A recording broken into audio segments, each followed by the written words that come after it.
Assalamualaikum warahmatullahi wabarakatuh. Ustaz, apakah berdoa yang dipimpin sesudah selesai sholat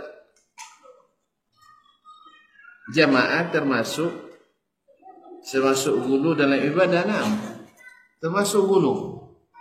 Sebab Nabi SAW atau Imam Asy-Syafi'i rahmatullahi alaih ketika mengatakan boleh imam menjaharkan zikir selesai salat, maksud Imam Syafi'i bukan memimpin.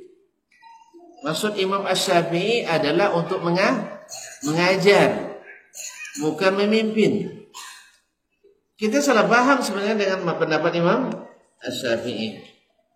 Bukan maksudnya zikir jama'i, tapi adalah menjaharkan zikrullah dan doa selesai salat supaya dipelajari oleh orang yang di belakang.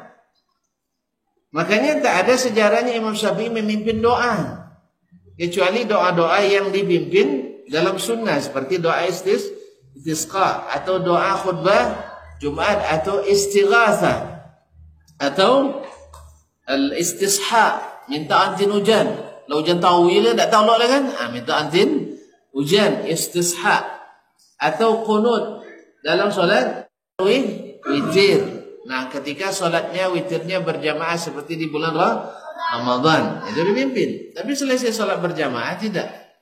Beliau hanya mengatakan wa astahibbu ay yajhara al-imam bizikri ba'da aw dubur as-salat liyata'allama an-nas, supaya jemaah belajar. Wa iza ta'allamu, apabila mereka sudah belajar, waqaf atau dia hentikan. Berarti Imam Syafi'i tidak menjadikannya sebagai sesuatu yang dilakukan secara berterusan, apalagi mewajibkan orang. Assalamualaikum warahmatullahi wabarakatuh. Ikhwan dan muslimin yang dimuliakan Allah. Di dalam video tersebut adalah video dari salah satu Ustadz Wahabi, namanya Ustadz Dasman. Di dalam video tersebut ada beberapa yang akan saya tanggapi. Pertama, tentang ibarat yang beliau baca yang dinisbatkan kepada Imam Syafi'i, yaitu astahibu an yajharul imamu bidzikri ba'da aw dubur as-salati liyata'allama an-nasu wa idza ta'allamu waqafa. Ibarat ini oleh Ustadz Dasman dinisbatkan kepada Imam Syafi'i. Setelah saya mencari dan meneliti di dalam kitab karangannya Imam Syafi'i, ternyata saya tidak menemukan ibarat yang sama seperti apa yang dibacakan oleh Ustadz Dasman. Berarti Ustadz Dasman ini telah berdusta ya, atau berbohong dengan namanya Imam Syafi'i. Sebab kalau kita teliti, ternyata Ustadz Dasman ini menggabungkan dua ibarat yang ada di dalam kitab digabungkan menjadi satu. Pertama, ibarat yang digabungkan adalah wa astahibu lil musalli munfaridan walil ma'mumi ayyutila dzikra ba'da sholati wa yuksira. Bisa dibaca wa yukassiru ad-du'a raja'al ijabati ba'da al-maktubati. Kemudian yang kedua, illa ayyakuna imaman yajibu an yata'allama minhu fayajharu hatta yara annahu qad ta'allama minhu summa yusirru. Dua ibarat ini digabungkan menjadi satu, kemudian disimpulkan dan dikatakan itu adalah pendapatnya Imam Syafi'i. Sebenarnya Imam Syafi'i tidak pernah mengatakan gabungan ibarat yang dibaca oleh Ustadz Dasman tersebut, tapi Ustadz Dasman berani mengatakan itu adalah pendapat atau pemahaman dari Imam Syafi'i. Jadi Ustadz Dasman ini pada poin pertama ini telah berani berdusta dengan namanya Imam Syafi'i. Kemudian yang kedua, Ustadz Dasman ini mengatakan bahwasanya seseorang yang berzikir secara berjamaah setelah sholat yang menisbatkan dirinya kepada pengikut dari Imam Syafi'i itu karena kesalahpahamannya mereka terhadap apa yang disampaikan oleh Imam Syafi'i. Karena Imam Syafi'i tidak pernah menyuruh atau mengatakan untuk zikir secara berjamaah dengan suara yang keras setelah sholat. Karena Imam Syafi'i mengatakan ayat ta'allama minhu, jadi ngajari bukan nyuruh untuk zikir bersama setelah sholat dengan suara yang keras. Setelah saya mengecek di dalam kitab karangannya Imam Syafi'i dan di kitab-kitab Ashabus Syafi'i, ternyata Ustadz Dasman ini telah keliru pemahamannya atau gagal paham, atau istilahnya itu memang memanipulasi apa yang disampaikan oleh Imam Syafi'i terhadap jamaahnya. Karena di dalam kitab sendiri, Imam Syafi'i mengatakan qala wa ayu imamin dzakarallaha bima wasaftu jahran aw sirran aw bi ghairihi ay bi ghairi ma wasaftu fahasanun. Artinya adalah beliau mengatakan seseorang yang berzikir setelah sholat dengan zikir seperti yang saya sebutkan atau tidak, dengan suara yang keras atau tidak, maka itu adalah baik. Jadi beliau tidak memilah kalau yang keras itu jelek, kalau yang dengan suara yang pelan itu baik, tidak milah seperti itu. Beliau mengatakan mau keras mau pelan di dalam zikir setelah sholat itu baik. Kemudian beliau memang mengatakan wa akhtarul lil imami wal ma'mumi ayadhkurallaha ba'da al-insirafi minas sholati wa yukhfiyani adh-dhikra illa an yakuna imaman yajibu an yata'allama minhu fayajharu hatta yara annahu qad ta'allama minhu summa yusirru.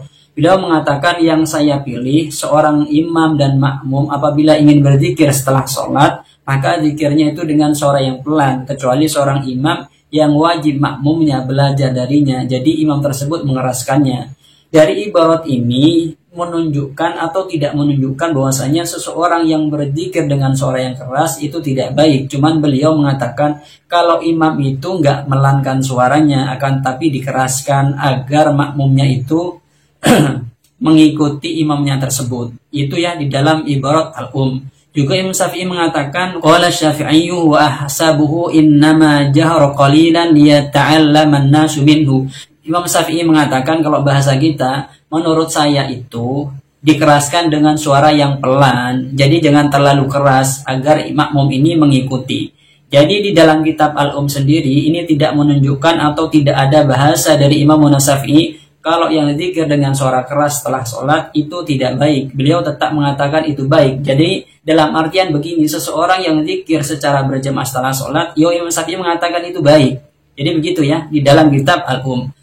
Kalau kita lihat di dalam kitab Ashabus Syafi'i ternyata ada dua pendapat ya. Ada yang mengatakan zikir setelah sholat itu dipelankan bukan dikeraskan. Ada yang mengatakan itu dikeraskan seperti pendapat Imam Mutawalli yang dikutip oleh Imam Al-Azra'i di dalam kitab Asnanul Matalib.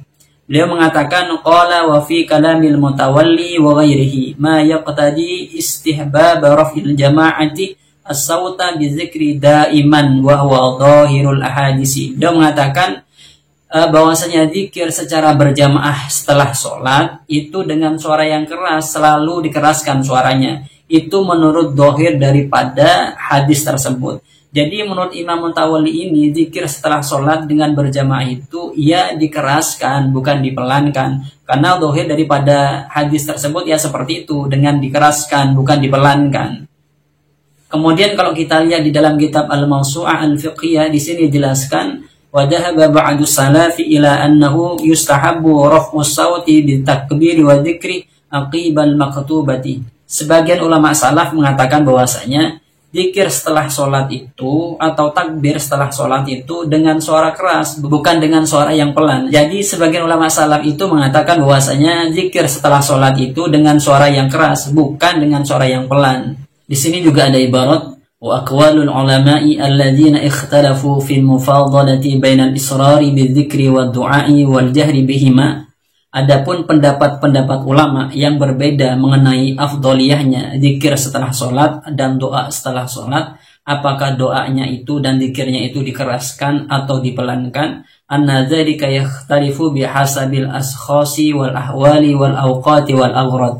Itu berdasarkan perbedaan siapa pelakunya, kemudian tempatnya, kemudian waktunya, kemudian tujuannya. Fama takhafar riya'a aw ta'azza bihi ahadun kanal israru afdalah. Apabila seseorang itu takut terhadap riya, istilahnya takut riya atau menyakiti kepada orang lain, maka israr atau memelankan zikir dan doanya itu lebih utama atau lebih afdal.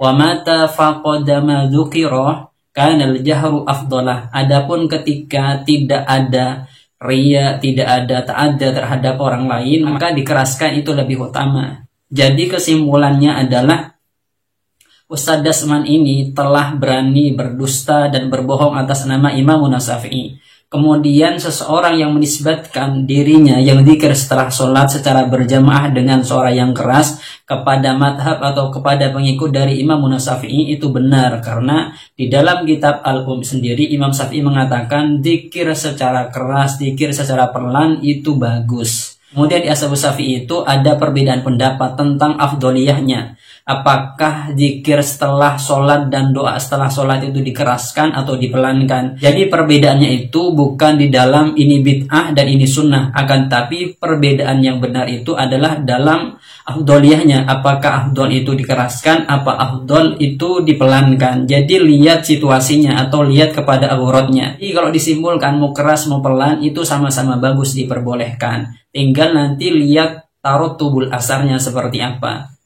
Jadi Ustaz Dasman ini telah salah ketika menyalahkan seseorang yang berzikir secara berjamaah dengan suara keras setelah sholat kepada Imam Syafi'i. Karena yang benar itu Imam Syafi'i menganggap zikir itu mau keras mau pelan itu baik hukumnya.